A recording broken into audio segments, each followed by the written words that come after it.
कभी कभी हम अपने जीवन में देखते हैं कि हम स्वयं बहुत बड़े दोषी होते हैं, परंतु दोषी होकर भी हम किसी और को ब्लेम करते रहते हैं, किसी और में दोष देखते रहते हैं। तो ठाकुर जी ने इन बातों के लिए हमें मना की है कि हम ऐसा कार्य न करें। यदि हमें कोई दोष है तो उस दोष को हम स्वयं ठीक करें। उन दोषों को ठीक करते हुए अपने इस जीवन को आगे की ओर बढ़ाएं। सत रास्ते पे चलते हुए ठाकुर जी की इन बातों को मान के हम आगे बढ़ते रहें। ठाकुर जी को लक्ष्य करके चलना हमारे जीवन का मेन उद्देश्य हो, बात हो, हमारे जीवन का मेन लक्ष्य हो। ठाकुर जी की एक वाणी आप सभी के सम्मुख बोलना चाहती हूँ कि अपना दोष जानकर भी यदि तुम उसे त्याग नहीं सकते तो किसी भी तरह उसका समर्थन कर दूसरे का सर्वनाश न करो।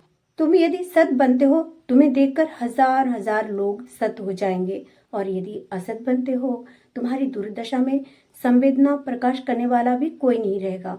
कारण असत होकर तुमने अपने चतुर्दिक को असत बना डाला है।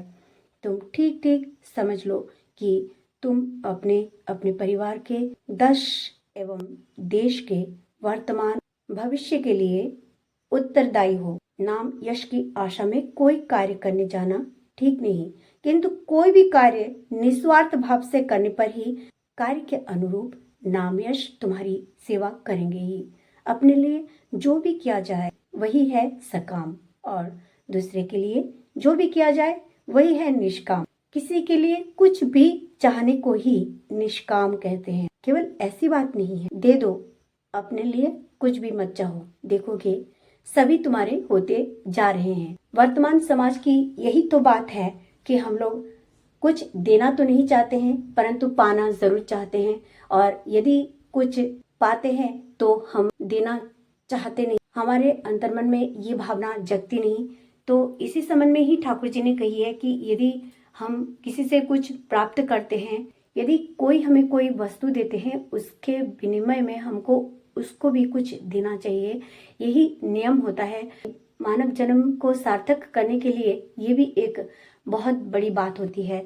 ठाकुर जी की इन बातों को हमें ध्यान में रखना पड़ेगा। हम अपनी बुराइयों को नजरअंदाज ना करें, किंतु किसी की बुराइयों को नजरअंदाज करें। ठाकुर जी ने यही बात कही है, हमारी बुराइयों को हम प्रश्रय ना दें, किसी की बुराई को हम नजरअंदाज करके, उसको माफ करके, प्रेम के सहित उसके साथ में अपना ये जीवन बिताते चलें। ठाकुर जी को लक्ष्य करके हम चलते रहें तो अपने आप चतुर्दिक हमारा शुभ हो उठेगा, और हजार हजार लोग सत भी हो जाएंगे। हमारा देखा देखी हम किसी का सर्वनाश न करें। ये एक बहुत बड़ी बात है कि तुम ठीक ठीक समझ लो कि तुम अपने परिवार के, देश एवं देश के वर्तमान और भविष्य के लिए उत्तरदायी हो। यदि हम ठाकुर जी की बातों को नहीं मानते हैं तो अपने परिवार की जो दुर्गति हो जाएगी हमारे कारण होगी।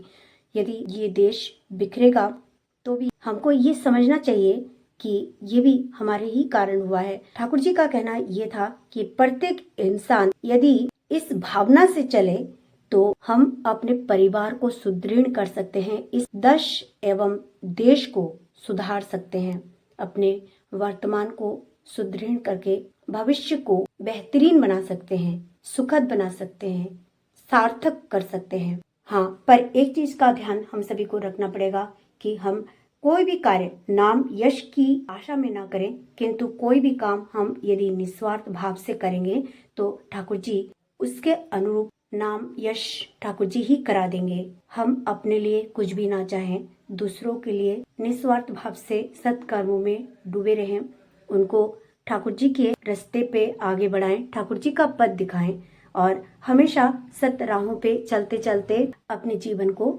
सार्थक सुंदर करें।